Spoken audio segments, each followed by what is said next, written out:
Okay, if we look at example 4, what's the line of reflection that maps the pre-image with vertices A1, 5, B, negative 1, 2, and C, negative 4, 1 to its image 5, negative 1, B, 1, B prime 1, 0, and C prime negative 2, negative 1. So, A is 1, 5, so 1, 1, 2, 3, 4, 5. B is negative 1, 2.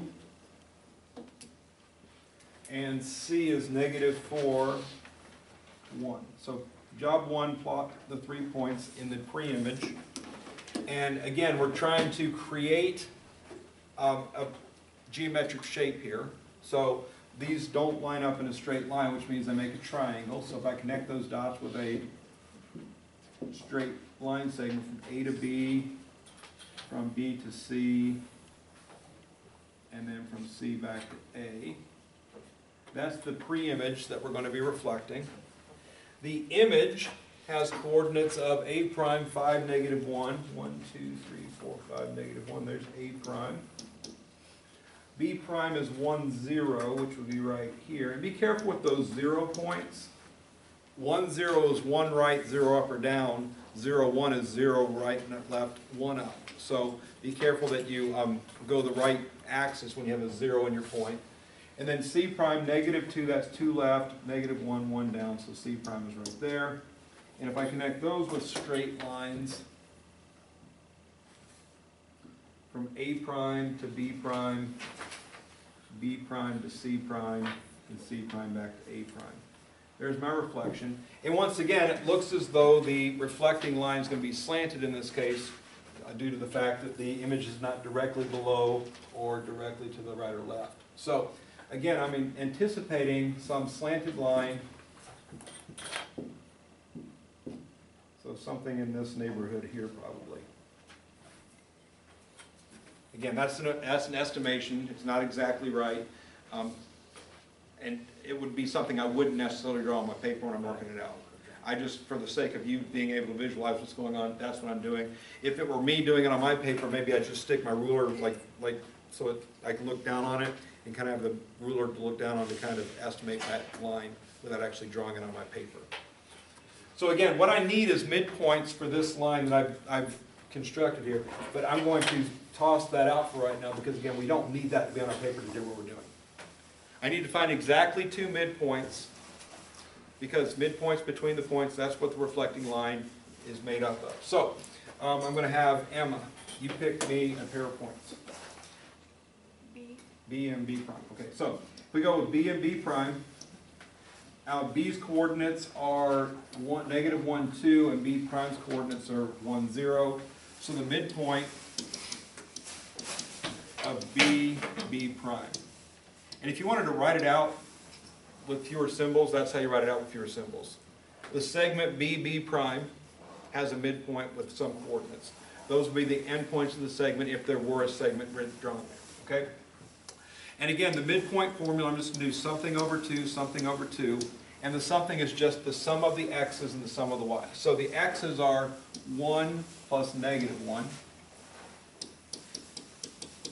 And the y's are 0 plus 2. Add x plus x divided by 2, add y plus y divided by 2 of the 2 points in question, B and B prime. Again, algebraic addition, 1 plus negative 1, those signs are different. We get 0. 0 has no sign. 0 plus 2, the signs are the same. I add, I get positive 2. 0 divided by 2 is 0, and 2 divided by 2 is 1. So 0, 1 is a midpoint between B and B prime. So 0, 1 lies on the line of reflection. So we're going to put 0, 1 down. And if you look at it, it should look like it's halfway between those 2 points. That's what a midpoint is. So if you plot your points and plot your midpoint, it should look like it's halfway between. If it is, you're probably in good shape. If it isn't, maybe you plotted some points wrong. Maybe you evaluated something wrong over here. Check your work, figure out where you went wrong. All right, Mason, pick me another pair. It is C. C? I said Macy, but Mason's fine. C and C prime, that's fine, doesn't matter. She doesn't mind. All right, so C and C prime. So again, I've got 2 points there. C is negative 4, 1, and C prime is negative 2, negative 1. We want the midpoint of C, C prime. All right, so again, my midpoint formula is something over 2, something over 2. And the somethings are going to be -4 plus -2, and y1 and y -1, so 1 plus -1.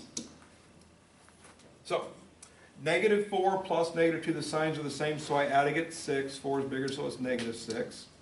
1 plus -1 signs are different, so I subtract to get 0. 0 has no sign. -6 divided by 2 is -3, and 0 divided by 2 is 0. So -3, 0 is the midpoint of C, C prime. And again, if you look at it, it looks like it's a midpoint. Draw the picture, plot your stuff. The reflecting line should look like it's halfway between, and as you can see, it is. These 2 points are distinct, which means they're different. Once you get 2 different points, you're good to go to find your equation. All right, is everybody comfortable with what we've done so far on this one? Yeah. All right, perfect. So, I'm going to shrink this so I have more room, because I found I ran out of room earlier, so.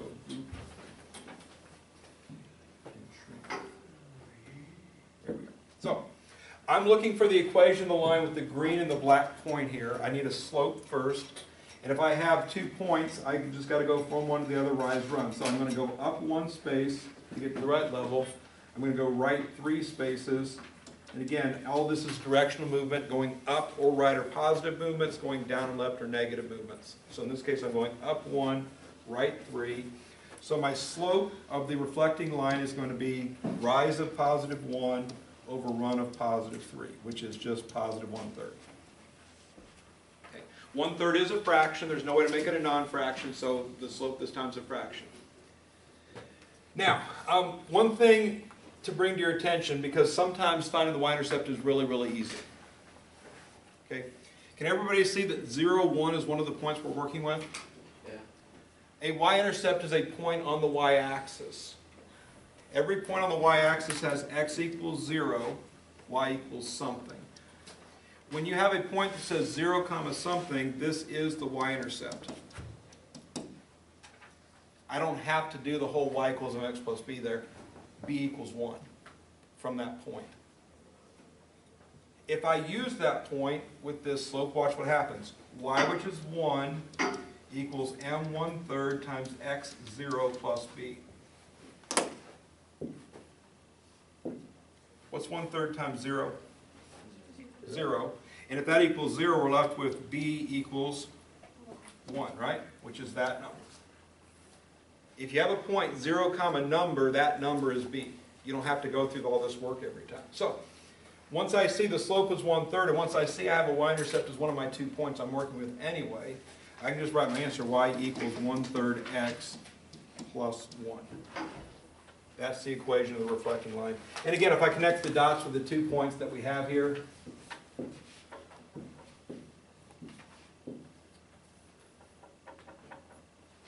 wow, that's a big line. Shrink it down a little bit. There you go. You can see that looks like a rather good idea of a mirror for that, right? So, that's all we're doing here is we're finding the reflecting line equation. On your homework tonight, you should be expecting problems of this variety in addition to what you already know how to do, which is how to reflect things. All right? One last thing they might throw at you, and again, I can't remember if I picked these problems or not, but suppose, let's look at one other problem real quick. Suppose I gave you something like this, and let's say I had a pre-image that is this point, and this point. That's my pre-image.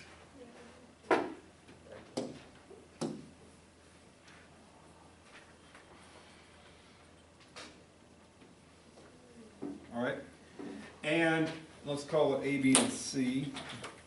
That'd be pretty good names, A, B, C.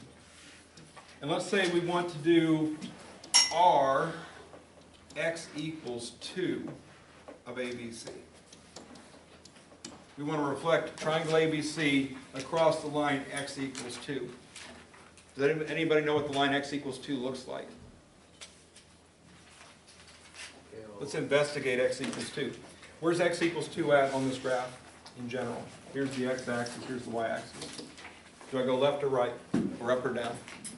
Right. How far? 2. So x equals 2 is right here. This is x equals 2, right? It says x equals 2. What does it say y equals? What does that say y equals? Nothing, right? X has to be 2. Y is free to be what it wants to be. So if x is 2 and y is free to be what it wants to be, I can go up as far as I want, go down as far as I want. So when I see x equals a number, the end result of that graph always is going to be a vertical line. This line is x equals 2. So if my reflecting axis is still vertical, just not the x, not the y-axis this time. And sometimes this messes people up because this very clearly says the word x, right? The letter x is right here. And it's the same as the y-axis. That messes people up. But again, x has to be 2, 2 comma 0, 2 comma 1, 2 comma 2, 2 comma 3, 2 comma 4. X equals 2 on every one of those points. Y is free to be what it wants to be, so it goes up and down. Y equals, same idea. Y has to be something. X is free to be what it wants to be. That makes a horizontal line. So y equals number horizontal, x equals number vertical. Both x and y slanted. All right? So we're looking at lines. That's how I would do that. If that's my mirror and it's vertical, the reflection is going to be over there, right? The image is going to be over there. But it's the same as before. If the mirror was here, I looked how far I was on this side, went to the other side the same distance. Same here. This is 2 to the right, but it's 1, 2, 3, 4 away from C. So 1, 2, 3, 4 away is going to be that point. That's going to be C prime. It's 1, 2, 3, 4, 5, 6 away from A. So 1, 2, 3, 4, 5, 6. A prime is right there. And then it's 1, 2, 3, 4 away from B. So 1, 2, 3, 4. B prime is going to be right here. And just like that, we have our reflected image. And we connect the dots from A prime to B prime to C prime back to A prime.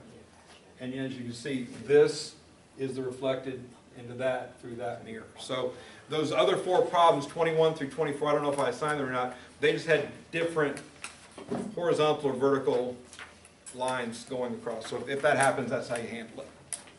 Everything you're reflecting, I want to see a graph drawn to reflect. All right? It'll help you understand the idea if you graph everything.